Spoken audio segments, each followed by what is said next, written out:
אבל לא מזמן היה לו איזה ממצא בשלפוחית. נשארנו אצל הרופא, והרופא אמר לו, תקשיב, אני צריך להיכנס עם מצלמה ולראות מה יש לך שם. אז הוא אומר, אני עשיתי את זה. אמר לו, לא, אתה עשית מאחורה, קולונוסקופיה, זה מקדימה. אז חמי מסתכל עליו, אומר לי, מה זאת אומרת מקדימה? אמרתי לו, מקדימה. אבל אני אומר לו, יצחק, אל תדאג, זה מצלמה הרבה יותר קטנה. אמר לי, אמרתי לו, גם על החור, הרבה יותר קטן. נקרא ציסטוסקופיה, זו בדיקה מפחידה ביותר. הוא התעורר לא מזמן מהניתוח בהתאוששות, אז הוא היה כנראה על מורפיום, על סמים. אז הוא הגיע והוא חשב שאני, כנראה, הוא תלקח לי את היד.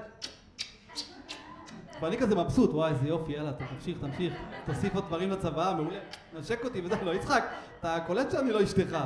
אוי, זה החתן שלי, אוי, ואבוי. עכשיו, קראתי לאחות, אני אומר לה, תקשיבי, אחות, חמי מבקש להחליף את השיר. היא אומרת לי, איזה שיר? אמרתי, יש פה כל הזמן שיר. טוטוטוט, טוטוטוט, טוטוטוט, של המוניטור. אמרתי לה, השיר הזה, טוטוטוט, אם אפשר, הוא אוהב בקצב מזרחי. טונטון, טונטון, טונטון. נתקע אותו מהמוניטור, אמר לי, תיקח את החתן המדרוב שלך ותלכו מפה. הרופא הגיע, אנחנו הולכים מחכים לו שיצא מהניתוח, כל המשפחה, 700 איש. הרופא מגיע, אהרוני, כולם קמים. אומר לי, רק אחד. כולם ישנים.